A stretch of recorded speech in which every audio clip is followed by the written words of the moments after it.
So first things first, Janine, how are you? I'm good. It's a Monday and it's a relatively relaxed Monday for me. So yeah, I feel like Mondays are the worst day of the week.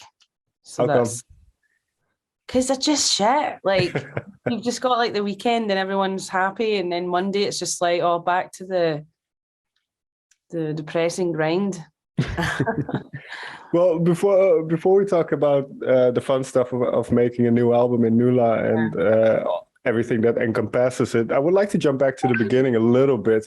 Now, do you remember the first song or album that you completely fell in love with? It was Hybrid Theory by Linkin Park. Okay. Yeah. Yeah, that completely blew my mind. I was into like heavy pop, like Christina Aguilera, Britney Spears, Spice Girls, all that kind of, I mean, NSYNC, Backstreet Boys. And then this album came out, and I just thought it was this unbelievable, amazing crossover of pop and metal and new metal. And I don't know, that's when, and it's heavy guitars, it's metal guitars, so it's something I'd not been really used to listening to. But it just actually made me feel, it just gave me a lot of freedom. Like, I don't know, it just made me feel like I want to do this. I want to be a part of that. Yeah, I mean, is there anything cooler than rock music? I mean, everyone wants to be a rock star. I mean, no one wants to be a pop star or a rap artist. Well, they do, but like, I feel like rock is like top tier. When I first heard Linkin Park and some of their songs, it was very, I felt you could really connect to the words and the attitude, the kind of the energy that it had. So was there maybe a specific song that stood out to you, or something that you have a certain memory attached to? Of Hybrid Theory, of the Linkin Park? Not necessarily that album, but if you have one.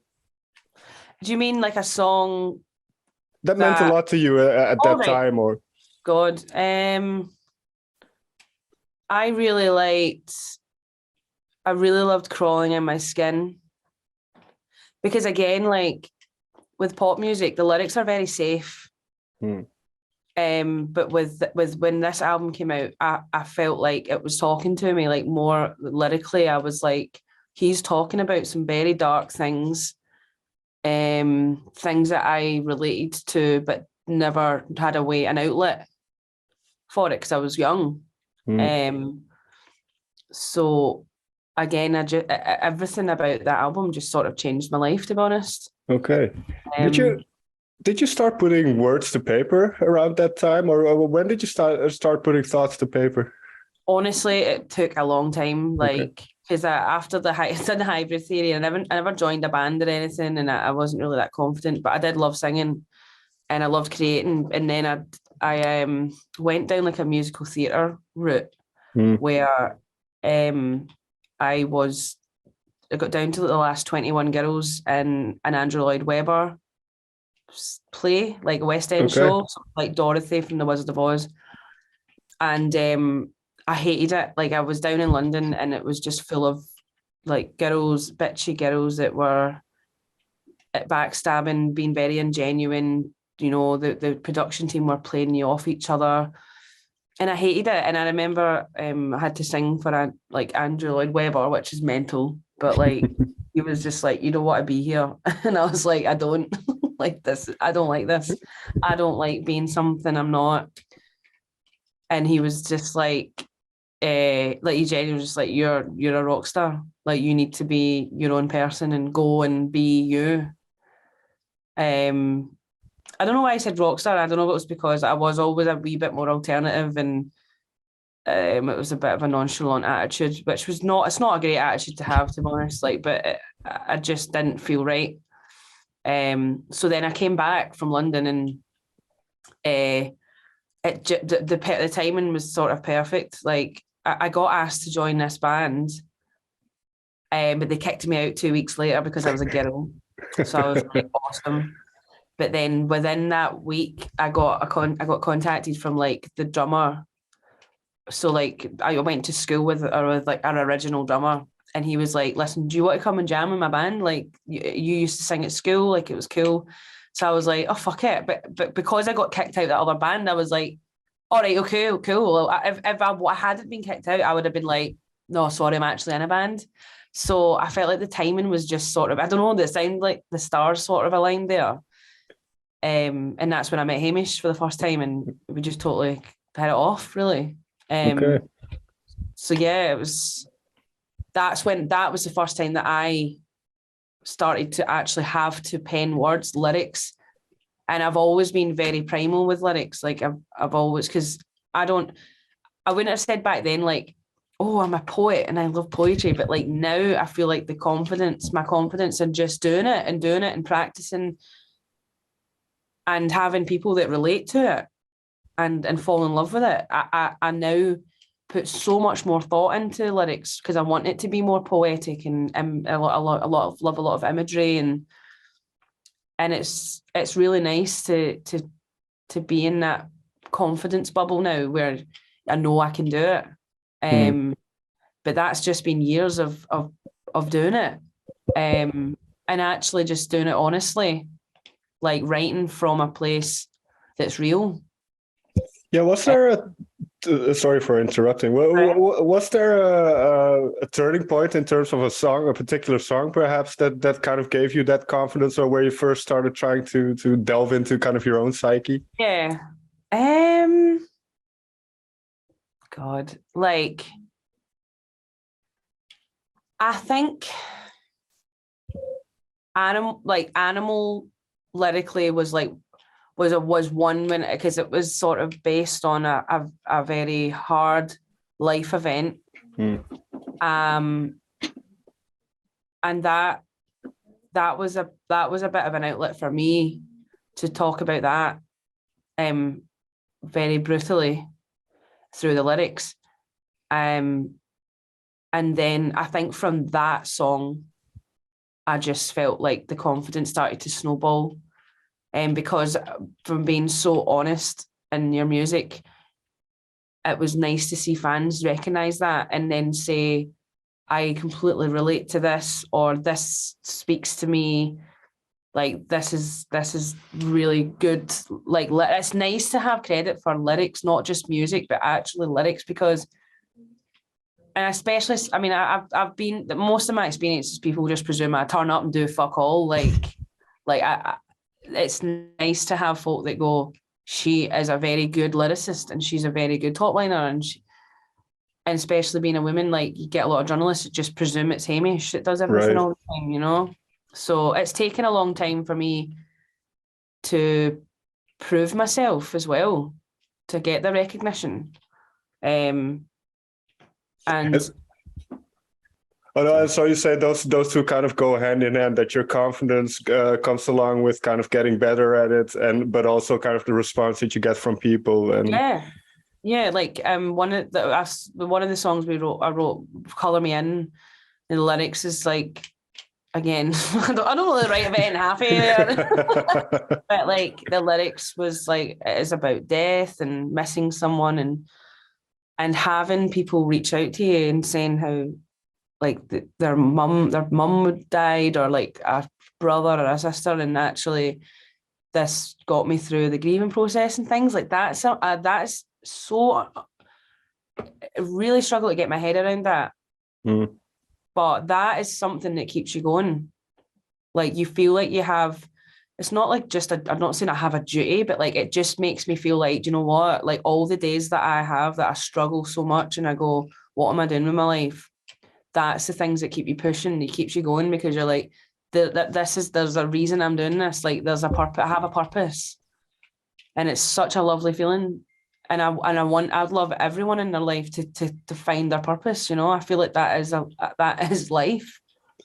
Did you know early on that you mentioned the music and the kind of doing that musical theater thing? Yeah.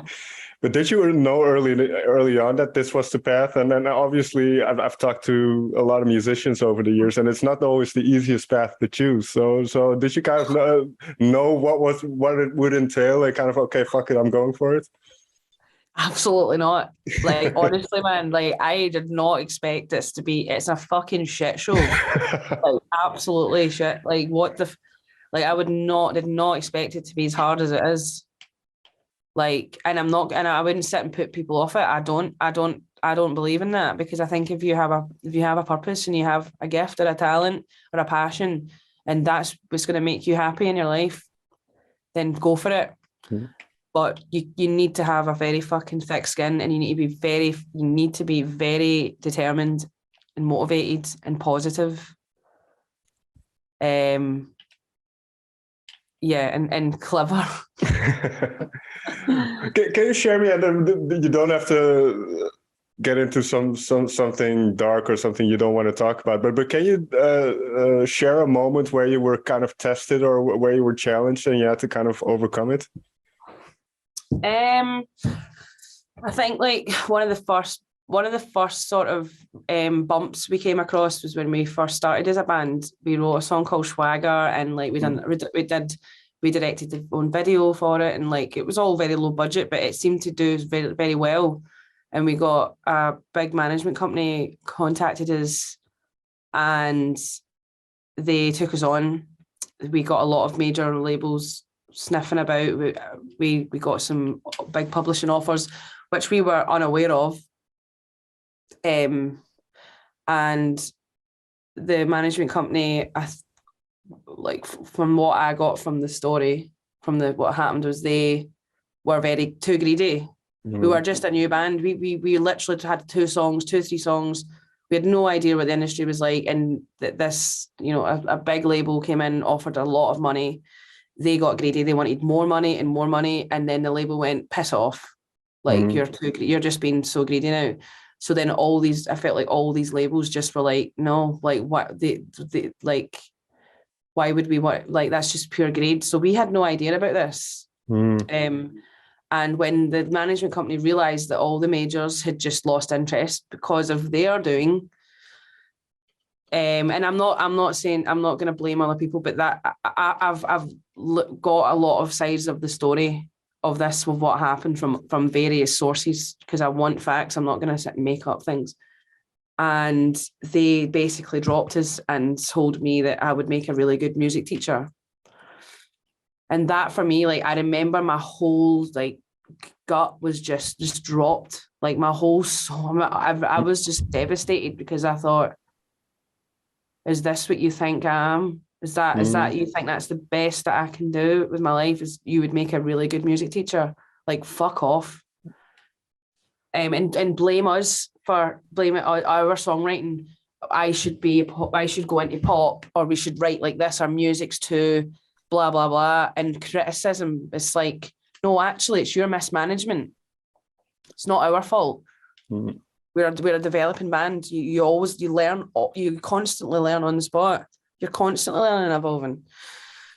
So that was just one thing, but that was like I think that was the first time I was like, fuck, right, this is hard. Like, yeah, it's a rough introduction into the industry, definitely. But yeah. I've heard very similar stories, and it's a rough business. It's very volatile, and there's not always people who have the best interests of the artist. No, everyone is out for themselves, and then when you're a female as well, you need to add on that predatory aspect as well. Like, you don't know whether people work with you because they like your work and they're a fan and respect you, or they just want to fucking sleep with you or whatever. Like, that's another thing that it's just rife. So it is a bit of a minefield, yeah. Yeah. Well, I'm sorry to bring everything down a little bit. No, but let's jump into the album then, because there is some overlap with some of the things that you mentioned just now in terms of the whole story and the concept of the record. So when did the idea of NULA pop up and kind of really going for it? Because I can imagine it can be quite difficult to limit yourself to this concept in a way. Yeah. So we started writing NULA through lockdown. So lockdown, we actually excelled over lockdown, because we were like, right, let's work on our songwriting. Let's actually really think about both of our styles and merge it into one and really go extreme. And I honestly don't, I just remember being really drunk one night, and I took some edibles and I wrote a fucking comic like a sci-fi comic, and it was about NULA, and then I was like, I want to do a concept album. I've always wanted to do a concept album. Like Songs for the Deaf is one of my favorite albums, and I know that concept albums are very fucking hard to pull off. So it's just sort of, I don't know, it just felt like it's a third album. We've put a lot of thought into it. Like ideally I'd like to get a nice Netflix series show out of it, of a sci-fi horror thing. But yeah, the music, I feel like the music for me it's obviously my own personal lyrics to my own lives or experiences, but it's also it's all relatable to this character NULA. And it's about this colony ship going from the moon to Mars, and it's the first time that they're going, and it's all about class, affluence, power, greed, like, and then halfway through the album, so it's sort of like a soundtrack to the story, and then the NULA is like a captured alien who's been experimented and exploited. So halfway through, she gets set free and goes on a rampage, and yeah, it's pretty violent and yeah, everything that I love. So yeah, well, one of the words I wrote down, I think it's from Hurt as well, but it's retribution. That kind of felt like some of the songs were dealing with retribution, kind of now it's your time to pay. Absolutely. It's just all about being exploited your whole life, or being used and abused, and finally feeling free and liberated. So, and I love sci-fi. Like, I'm obsessed with sci-fi. It's a massive escapism for me. And again, I want this album to be escapism for people and fans, because the world's fucked. Like, like the world, like life is so hard. Life is fucking hard enough. And when I was younger, like Star Wars and Alien franchise, like these were all amazing means of escapism for me.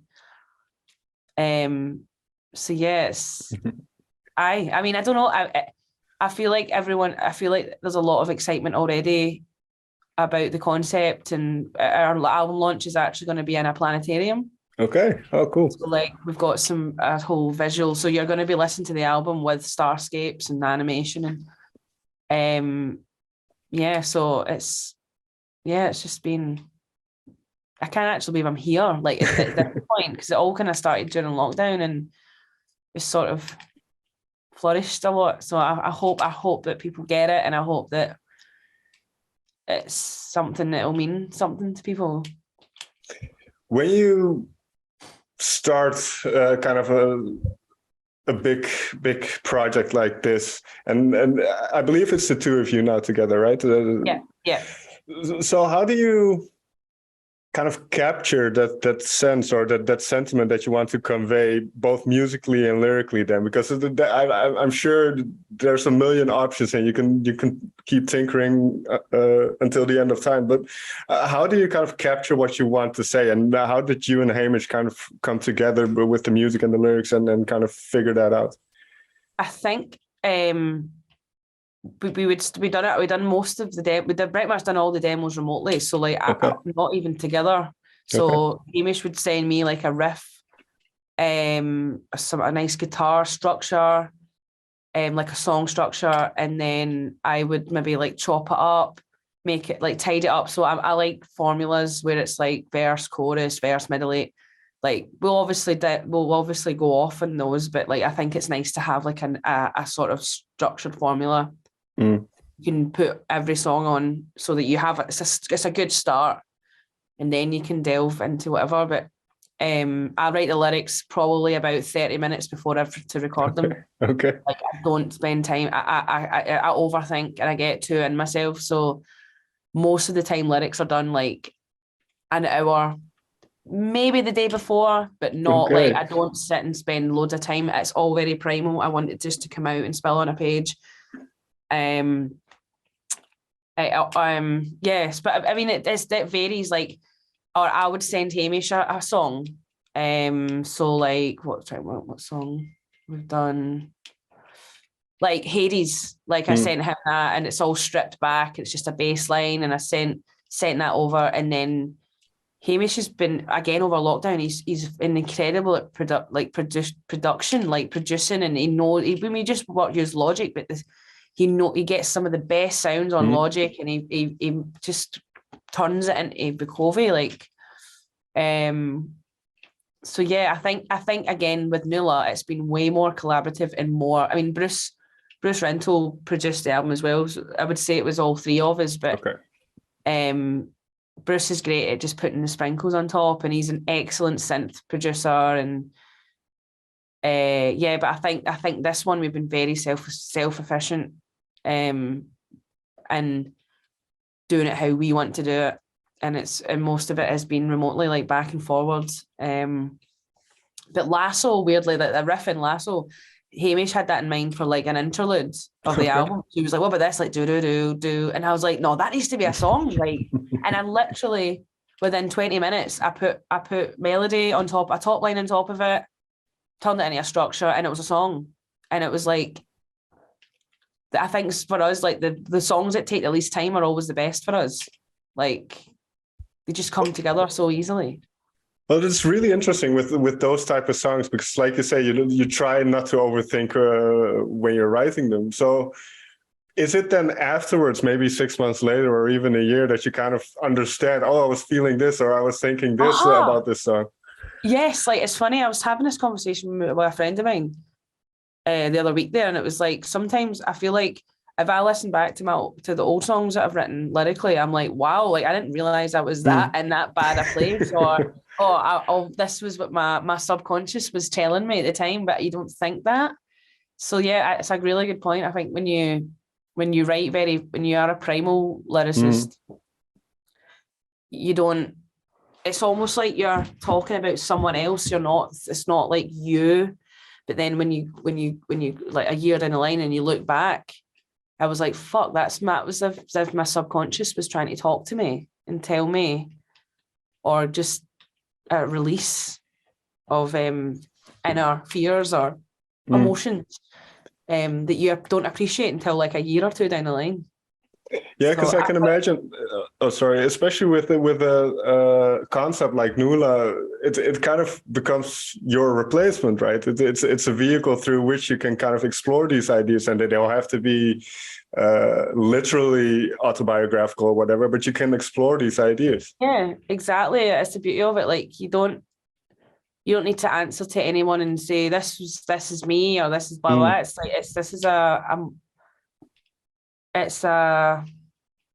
I don't know what you'd call it. Like, yeah, it's a way of speaking all your fears and your worries and your thoughts through someone that's fictional.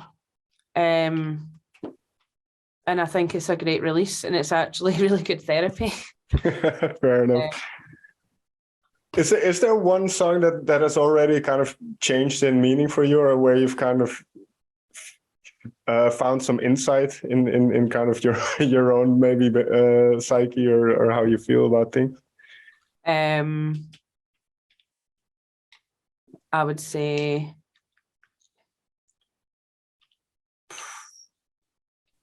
there's a song on the album called Sad. I don't know if you've heard the album. Yeah, I have. Yeah. Oh, have you? Okay. Yes. Well, there's a song on the album called Sad,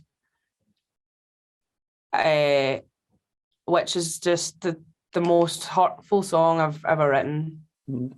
And I thought it was about something, and now that even listening back to it now, and I wrote that maybe like, God, before Christmas anyway, not long before Christmas. And now, and I literally listened to it now, and I'm like, wow, I was literally writing about this specific person in my life that I didn't think at the time. But now, now looking back, I'm like, holy shit, like that is complete subconsciousness. Yeah, I wrote a line down from there. You don't have to get into it because it's very personal, obviously. But you're not a god, you can't take it back. That's the line I wrote down from it. Yeah. So yeah, I think like it's maybe being mistreated by people that you think that were meant to look after you. And you think that your world's falling apart because these people let you down. And again, I suppose when you have these people up on such a high horse, they are like a god to you, and you think that they are your life, like they control everything. But it's really, once you're liberated from that person, that's when you go like, you do reflect and you say like, I can't believe I thought that about you. Like I thought that you were this god. And it's too like these mistakes, the things that this person would do to you, like you can't take that back. Like that, you just can't forget. There's things that are unforgettable, and it's learning to live with it, but also reflect and learn. And again, it is. I think this album actually, again, I'm totally reflecting again now, thinking about it, that it is a bit like learning to cut out the toxic people in your life, because they're the ones that tie you down. And it's surrounding yourself with positive people and people that are going to make you the best version of yourself. Because everyone makes mistakes. I made mistakes, and I don't sit and say, oh, I've had such a bad life, or everyone's treated me badly. That's absolutely not the case. But it's trying to recognize who was good for you and who was bad for you. And this album actually has been the best vessel for that, is just getting it all out. Because I've made a lot of life changes in the past year or so, a lot of life changes. And this album, honestly, it's like a liberating album for me. It's very liberating. It's like a moment in time when I went, I want to live my life. I want to be happy. And I want to be the best version of myself. And I want people to listen to it and know that this is possible. It's possible for everybody. So yeah. Yeah, it's very, very good to hear that you have kind of turned that page in a way that you're kind of now on a different path. I mean, probably means I'm going to write really shit lyrics now. You can always stir up some trouble somewhere. Oh no! I mean, there's plenty of that in me. I think I'll be fine. Final question then, because we live in a world where touring was impossible for 2 years, and now things are looking up. I don't want to say Corona is over, because probably we have no clue what's going to happen in the next couple of months. There'll be something new. But you do have some shows scheduled for the fall, and then right after the album is released. So how you're looking towards kind of the rest of the year now? Really the tour. I'm really happy with how it's selling. It's the first time we've headlined in Europe, so that's exciting, stressful. I don't know what to expect. It's pretty much the tour. We just really hope it sells well, which is so far. And we've already started writing new music. Okay. So, and again, it's like a new era of VUKOVI. Like we love to evolve. We love to be like chameleons, change things up all the time. Don't want to be predictable. We love crossing over genres. I love pushing the boat out. And now I think we're both really coming into ourselves. We both have very low self-esteem. But I think our fan base is so amazing, and the support's been amazing, that now I feel like we feel really confident and just been like, fuck it, like let's push the boat out. Like, and I'm actually already so excited about the new music, even though the album's not even out yet, and I'm like, right, next. So yeah, it's exciting. I think that's a good sign. It's a very good sign. So may I thank you so much for taking the time to talk with me. It's been an absolute pleasure. You're welcome. I'm really sorry about the last interview I had to cancel. I was literally in a session. I had to get it finished. I was like, oh my God. So I'm really sorry about that. But oh no, you're all good.